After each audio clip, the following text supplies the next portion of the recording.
All right, so just very, very short video today, really. Not much to say.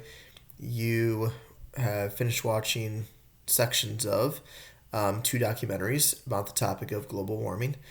Remember, they were on different perspectives, right? They're on different sides. And now your task is to kind of like evaluate both of them today and kind of decide not necessarily which one was better, but just reflect on what you learned from them, what you already knew before you heard them, which one did a better job maybe of presenting its information and in the method that it did so. All right, so obviously, again, you'll be able to go to the assignment in a minute and answer the questions. But again, heads up, there's no real resources today. It's just reflecting on the documentaries from the last 2 days and answering some questions about it. It's a pretty short assignment, so I also attached I think it's four definitions that you'll need to just research and define and give an example of.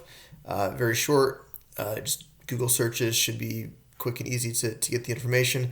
But I want you to already have in your head these four terms for tomorrow so that the lesson tomorrow will make sense as we kind of apply the topic of global warming.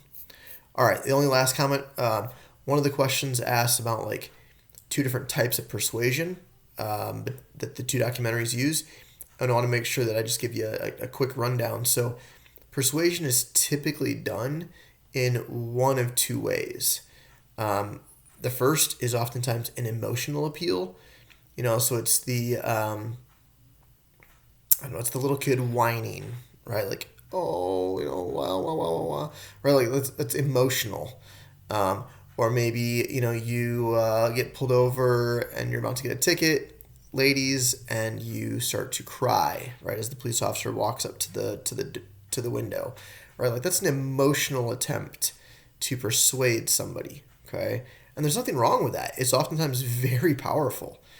The second method is the logical or the more data-driven side, right? So that would be, hey, mom and dad, let me use the car. It's been 10 months since I've had a ticket, right? Like you pulled out a piece of data to prove your point, right? Or, hey, I should have an A in your class, Mr. Stanton, because I've done 100% of the homework and I spend at least this amount of time on every assignment, right? So you're pulling out data and information and logically trying to prove your point, okay? So you've got to kind of keep those types of persuasions in mind as you answer a couple of questions about the documentaries today. All right.